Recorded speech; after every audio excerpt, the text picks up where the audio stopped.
It's been called the COVID of the animal world. Is that because it's so contagious? Yes, that's correct. It's a highly contagious disease, probably one of the most contagious diseases we know of. It spreads really rapidly, so it's a great fear for countries to get foot and mouth disease. That's right. Even though whole herds can become infected, though, not many of the animals will eventually die from the disease. Is that correct? Yes, that's correct. It's what's called a high morbidity disease, so it spreads very quickly in a herd. So practically every animal will become infected, but very few die. So it's not really a high mortality disease. It just spreads very, very quickly. How is Indonesia tackling the spread of the disease, and has it managed to slow it down somewhat? Yes, well, the usual way of tackling this disease is to stop all movements. So you quarantine, you separate villages and herds. So that's really the first principle of disease control. And then, as I understand, probably vaccination is going to be used in Indonesia to try and further slow the spread, slow the infections. How does the response compare to previous outbreaks we've seen in the UK and South America and how they were dealt with?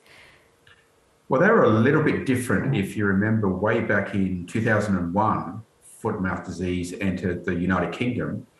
The major response there was to slaughter infected herds and flocks and any herds and flocks that were in contact. So it was very much a slaughter approach. And so the UK did get on top of foot and mouth disease reasonably quickly over a matter of months. In contrast, in South America, the approach is very much vaccination, which is a much longer term approach. So it takes years and years to get on top of the situation and try and eradicate the disease. So you have really these two competing approaches: go in hard and fast with slaughter, or try and vaccinate more steady over a longer period of time. Which would be the most preferred course of action in this region? Probably in the region and generally in Southeast Asia, the vaccination approach is the preferred approach. One is because when you slaughter a lot of animals, you have to pay compensation to the farmers.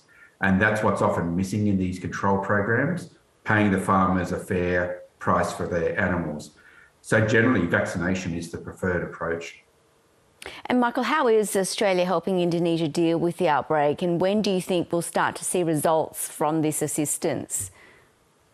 As far as I understand, most of it is aimed at improving the disease control, and particularly with vaccine. So getting vaccine is actually quite difficult. There's a vaccine bank. Australia is a part of that, but getting access to vaccine very quickly is really critical. When you look at it, I believe that there's maybe 1 million doses will be purchased. I think Indonesia's cattle population is about 16 or 17 million. So really that's not enough. You need a large number of cattle vaccinated very quickly. So that's the challenge, to try and get enough vaccine. And then of course you need all the infrastructure to deliver that vaccine into Indonesia, which has something like 4,000 islands. So it's a huge challenge trying to get people into villages with the vaccine, which has to be kept cold, and get that vaccine into animals. I can see why it's been compared to COVID-19.